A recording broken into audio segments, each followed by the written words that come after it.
Well, I'm glad I don't have to do this every week. Oh, my goodness. Oh, thank you, Rusty. That was perfect.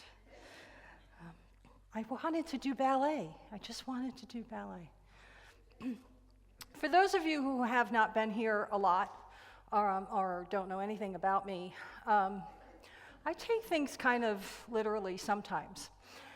We don't do that in Unity a lot, but sometimes we do. And so when I heard back in the beginning of the year that our theme was dancing with our divine powers, I took it literally. And the first time I sashayed up here, it was kind of like a jazz kind of dance. And the second time I think was jazz. Last week, or the week before, I did a soft shoe. And so I thought ballet or interpretive dance this week would be good, and I wasn't sure you would be able to interpret it, so that's why I chose ballet.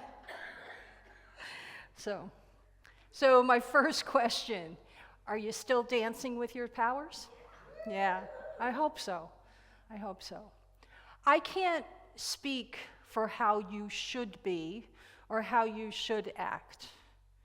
What I can speak to is what's working for me, what's not working for me, and I can make some suggestions.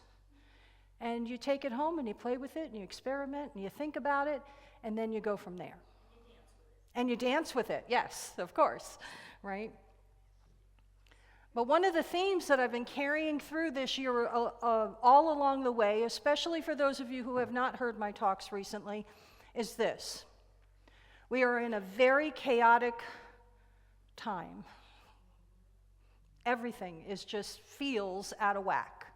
Doesn't matter what your belief system is. It doesn't believe what side of the fence you're on. Everybody feels like they're in chaos, right? And so I challenged you, and I have kept saying this over and over again. When agitated, start thinking about what you believe. I took the 5 unity principles, right, of God is everywhere present and we are all inherently good. Those first 2 are difficult in and of themselves with what we physically see happening on social media and reading headlines and all that stuff. So I challenged you and I said, think about, do I still believe that God is everywhere present, even if I don't see it per se? Right? Do I still believe that people are inherently good? I'm still there, by the way. I still do believe that. Every time I say this, I say, see me next week. Things may be different, right? But right now, I'm still there. But that does not mean that I am approving of everything that's going on around me. It doesn't mean that I am approving or thinking that it's great to see hate speech or anything else, right? I don't like what I'm seeing. However, I still believe that there is no exception to the idea that the Christ presence is within each and every person, period. No exceptions. Which is a tough idea to wrap my head around some weeks. I'll be honest. And I said to you, and I've been saying all along, think about what you believe. Now, if your answer is, I don't think I still believe this, that is okay. What? The Unity minister is saying it's okay to not think everybody's good? Or it's okay to think that God isn't everywhere present? Yeah, right now in this human moment, you may be thinking that. Dive deeper. Think about, do I really believe in a power greater than myself that doesn't include everybody? And just be willing to dive deeper. Be willing to get uncomfortable, right? What's the phrase? I need to get comfortable with the feeling of uncomfortability, right? I need to get comfortable in that because life is ever-changing. Ever-changing. Nothing is the same. Trust me, I'm not the same person I was a year ago, 5 years ago, certainly not 30 years ago. If you know of anybody who is the same person 30 years later, that just means they haven't done much growth. They haven't experienced much growth, right? Or they're digging their feet in and they're not moving, and you can't make me, right? I've been stubborn like that too. I get it. But my point is, ask yourself, what do I believe? Do I still believe it? If the answer is no, be willing to explore. If the answer is yes, I still believe I create my life experiences through the thoughts that I have. I still believe that prayer and meditation is where it's at. It's where I can, really create what I'm looking for. And then Principle 5 says it's not enough for me to know any of this stuff. Principle 5 says I've got to put it into action. My knowledge is not enough. I got to go out there and I got to demonstrate and I got to experience and I have to experiment and I have to be willing to fail so I can try again. All of this has been rolling around in my head. That's why it's really good I get these opportunities to just kind of spit it all out for you to hear. And then somebody's going to pick up something, right, along the way. And maybe it'll help, I hope.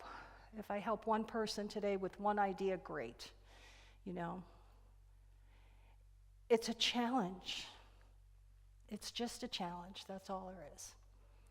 But I get reminded every week that I get to speak at whatever Unity Church I'm at, whether it's online or in person. What I get to do is I get to remind myself of where I'm at and what I need work on. Yes, Unity ministers need to work on themselves still. The ordination doesn't mean everything, which my 3-year anniversary was just a few days ago, July 31st. 2022, Reverend Jim Rosemurgy stood right here, a Unity minister, and he ordained me in this church. He spoke here that Sunday. What a blessing that was, and you guys all surrounded me with love, and here I am 3 years later, and I'm still a baby at ministry, but I'm working on it, and so I'm glad I'm still on this journey, especially now, because I get to use these principles in everything. And what I'm here to talk to you today about is making wise choices. Is there anyone here, and maybe anyone out in the online world as well who's watching this, is there anyone here who's ever had a tough choice to make? I'll gather from the laughter in the room that everybody has experienced that at least one time, right? Some people have trouble making decisions all the time. I have a dear friend of mine who really struggles with that. And as friends, I'm not a minister to her, and we're just friends and very connected. I try to help her walk through it, right? Making choices can be very difficult sometimes. Our power of will, in the 12 powers that we have, right? Some of them are faith and strength and wisdom and love and so on and so forth. But this power of will is the ability to make choices and decisions with confidence. Now, see, that's the phrase that we sometimes forget. With confidence, right? What if I make the wrong decision? Anybody ask themselves that question? And then it paralyzes you? And then you can't do anything, right? You can't make any choices at all, and you don't know what to do. And this is what happened to me recently when I was switching insurance coverage. I'm 3 days onto Medicare. How do I look? Good? What a whirlwind that was, right? And I was really finding myself in that whirlwind of, what if I make the wrong choice?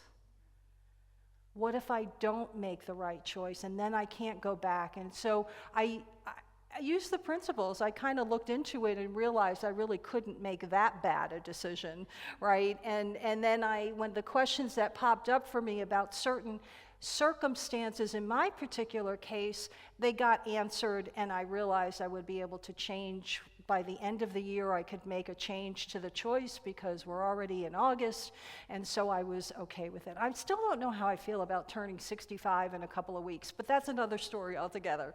The decisions, right? I got caught up in, what if I make the wrong choice? We've been there, right? Right. So here's what I've learned along the way. I have learned that sometimes if I am faced, let's say I'm looking for a new job, right? This is not true literally in my life, but let's say I'm unhappy in the job that I have. I have a 40-hour-a-week job as an accounting coordinator, and then I'm looking for a new job, right? I'm really dissatisfied in this job, and I'm looking for a new job, and I get an offer for a new job. Let's say I take the new job, quit the old job, and the new job doesn't work out. Okay, you with me? Does that mean that I made the wrong decision? Not necessarily.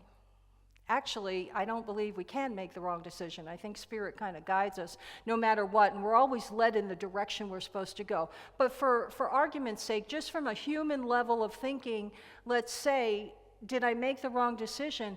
Well, you know what? Maybe that new job didn't work out, but if I had stayed at the old one, it might have even gotten worse. And I will never know, will I, right? Because I quit the old job, so I don't know what would have happened in the future, and I went to the new job, and maybe the new job was better than what my old job would have evolved into. When I found out about that way of thinking, about kind of reframing the things a little bit, making choices and making decisions got a little bit easier for me. Not a lot, but a little bit, right? I'm going to share another story with you. I had a dear friend in Florida. Well, I'm going to change the names to protect the innocent, right? So we'll call her Angie. And Angie and we were in a group of friends that met almost on a weekly basis, and then once a month we would go out to eat together, and it was a fairly large group of women, probably 10 or 12 of us, and for years, for at least 5 years, she talked about how much she wanted to open her own restaurant.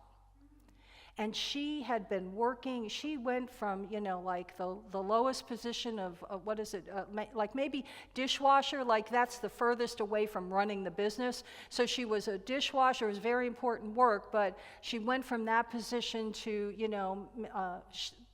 cooking, and then she learned a little bit about being a chef, and then she was out as a wait staff. She did every single position, hostessing, the whole 9 yards, to get enough experience to be able to run her own place. She really put in the work, at least 10 years worth, right? And she finally had the opportunity to take the money that she had saved, put it into a business, and open her own restaurant. 6 months after the restaurant opened, it appeared that everything was going beautifully. It was always busy. It was kind of hard to get a table, except if you knew Angie, and then you got in because Angie gave you a table. It was one of those things. I felt kind of special. And 6 months in, we're at one of our dinners, and somebody says, "Angie, how's it going? Like, how's it going?" And we all expected to hear, "It's great. It's everything I ever dreamed of." And she sat there, she paused for a moment, and she said, "Not really sure this is what I want." I'm telling you, like, I gasped when I heard her say it, because we had been on this journey with her for a while. We had supported her, and it was so quick to be, I don't know if I really want it or not. Are you kidding? And she did have that conversation with herself. Maybe I made the wrong decision. Maybe I shouldn't have done this. Now, running your own restaurant, most of us realize it's a lot of work. It's 24/7, basically, because if you're not at the place, you're thinking about the place, right? And making these big decisions all the time and stuff. Now, the end of that story is that Angie didn't buy into the feelings she was having at 6 months. She kept going anyway, and it became a thriving business, and she stayed there for quite a few years, and then I believe she sold it. But the moral of the story is she could have very easily, after 6 months, go, I don't know. I don't know if I want it or not. Have you ever been there? Have you ever had made one of those decisions, right? Like, I really thought this was it. Maybe a relationship, maybe a job, maybe buying a home, right? Like, I really thought this was it, and this is nothing like I thought it was going to be, right? Again, this is where unity principles come into play, at least for me. Like, I find them very, very helpful in knowing to use prayer and meditation to sit and really ponder what's really going on, what's really at the core of my upheaval, kind of a thing. Because it's always all about me. Is it always all about you? Because it's always all about me, right? If somebody that I work with calls out sick, it's about how it's affecting me, right? It's not, not anymore. It used to be, though. I used to always worry as a manager, like, oh my gosh, now I'm going to have double the work to do, and meanwhile they're sick. Shouldn't I care a little bit more about that? So I'm glad I outgrew that stage. The power of will. How can I use that in my life to make choices and feel confident in them, to make those decisions with confidence, knowing if it doesn't work out, I'm going to still be okay. In every moment while I am here on this planet, having this experience, I am okay. I may have moments of stress, I may have a lot of things to deal with, but the point is that I am always okay in this present moment, right? And so I can change my mind. I can change my choice. If I can't change my choice, I might not make the decision right away.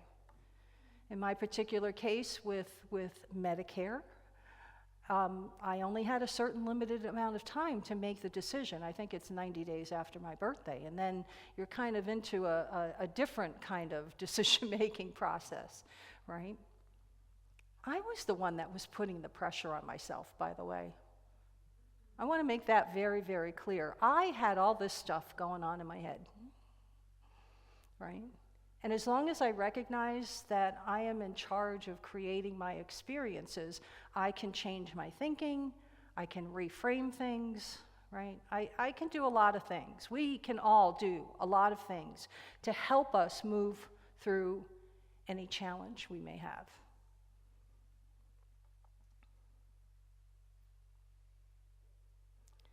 Found a quote from Glennon Doyle Melton that says, "Compassion does not just happen. More than anything else, compassion is a choice. It's a choice we make that love is more important than comfort or convenience." I will say that again. Compassion does not just happen. More than anything else, compassion is a choice we make, that love is more important than comfort or convenience. Every moment of every day, I have opportunities to change or decide what attitude I'm going to have. How about the phrase attitude adjustment? Anybody here ever need an attitude adjustment? Because my hand's raised first. You just wake up on that wrong side of the bed and everything irritates you, right?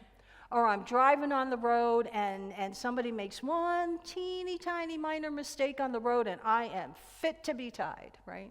And then other days I wake up and I just feel what I like to refer to as being spiritually fit.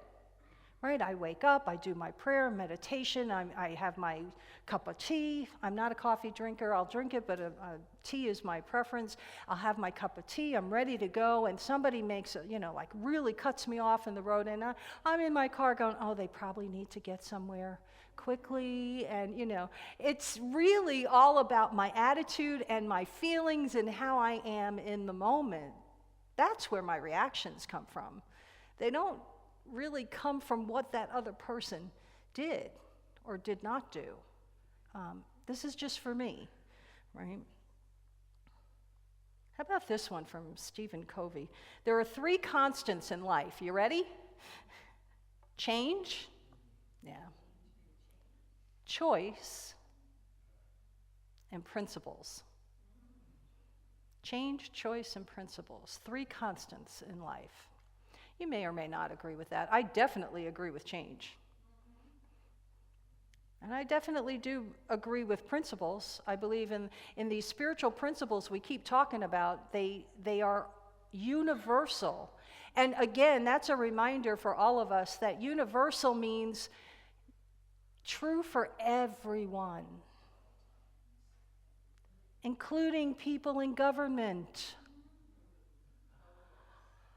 No, say it ain't so. It is so, right? It's a tough reminder, though.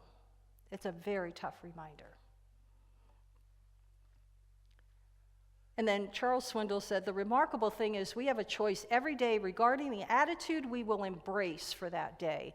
And that gives me an image. What attitude am I going to embrace for the day? I used to be a person who liked to hold a grudge. And if you did something to me, I could stay mad for 2 or 3 weeks. Didn't matter if you were married to me or not. I can't do that anymore. It's just not a part of my makeup anymore. It used to be. I remember those days, but they're long ago, and I'm glad I released those types of, that way of reacting to things, right? There's always something to be grateful for. I can attest to this. I can tell you and promise you that every single challenge that I have had in my life has brought me a blessing.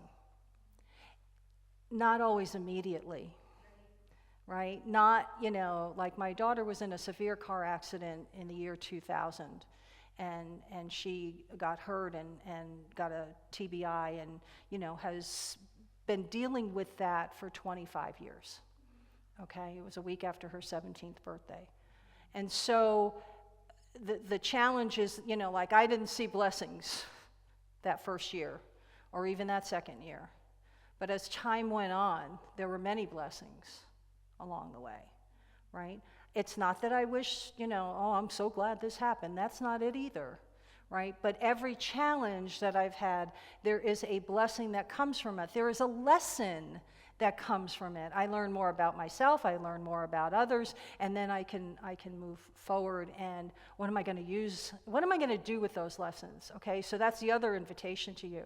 Not only am I sending you home with what do I believe and do I still believe it and all that, but what are you doing with the lessons that are presented to you?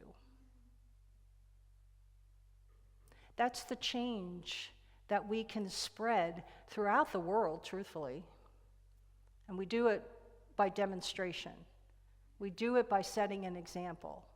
We do it by showing people what it is like to demonstrate love in public.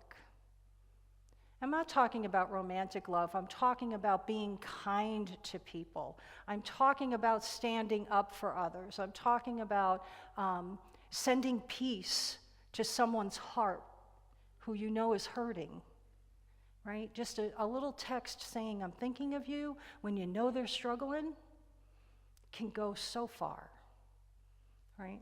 And what ends up happening is you send that love out and you actually receive it back again because you can't help it. You can't, there's a cycle. There's an energy flow going on, folks, right?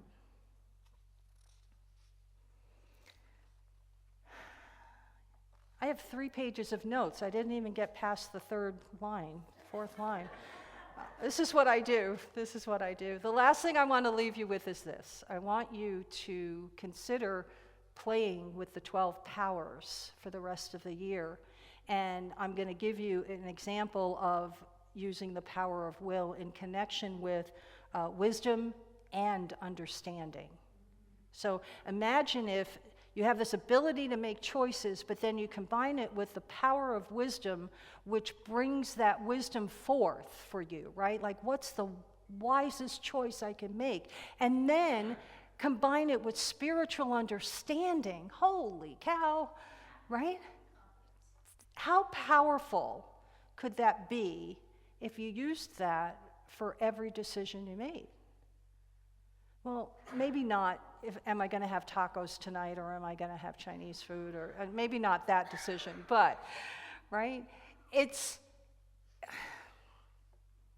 We have access to 12 powers that can do so much if we allow it. I can't stand here and wish it for someone else. I wish I could. But I can do it for myself, and then I can demonstrate, and then I can lead by example. You can lead by example, and then others may just follow. Right? By the light of will, I choose, I commit, I am willing. By the light of wisdom, everything I need to know is within me.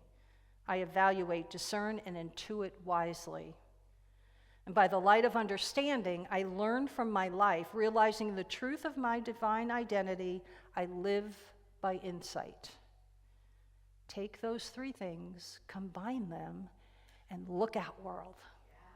In the midst of this chaos, in the midst of what appears to be so much anger and hurt and hate, etc., we know that the truth is peace is already here within us. What am I going to do to show it today? Right? We've got this. We got it. And so it is. Amen.